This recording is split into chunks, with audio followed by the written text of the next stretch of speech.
Speaking of New Year wellness trends, it's time for a wellness check. Mary, we are two weeks into 2024. Yes, a wellness check is right. It's admirable, the making of New Year's resolutions, but the keeping of those resolutions is, let's just say, a struggle.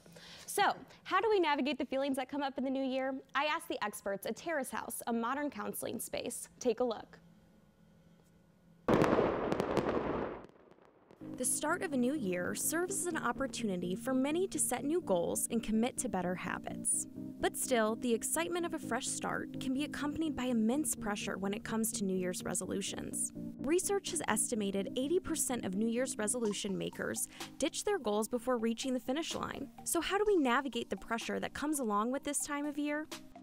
Betsy Farrar, a therapist at Terrace House, a modern counseling space, says it's important to give yourself grace.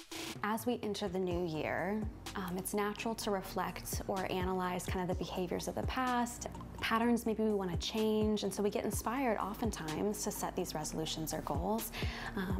And so there's a delicate balance there. I think what we're talking about, it's balancing challenging yourself because that's where the growth happens, but also having some compassion for yourself.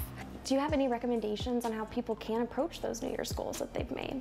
The common thing to do is that I want to go to hot yoga 5 days a week. That's the goal that people will set. And it's a really big goal. So kind of dialing it back. How do we kind of make a small goal? And then if we overachieve, wonderful, you know? But cutting it down into bite-sized pieces. And what advice do you have for people to kind of combat some of that discouragement that comes along with maybe not sticking to your New Year's goals? I think implementing that self-compassion, like I mentioned, is so important. And that's not self-pity or making excuses or going easy on yourself, but instead it's radically accepting that we're human, we're gonna struggle, we're gonna make mistakes. So you're talking a lot about self-compassion. How can people cultivate some of that for themselves?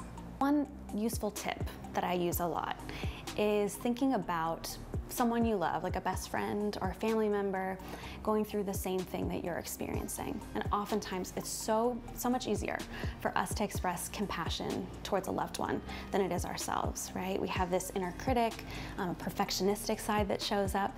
So just remembering, like, if my best friend, didn't meet the expectations they set for themselves this week, I'd probably validate them and encourage them. And so maybe I can do that for myself.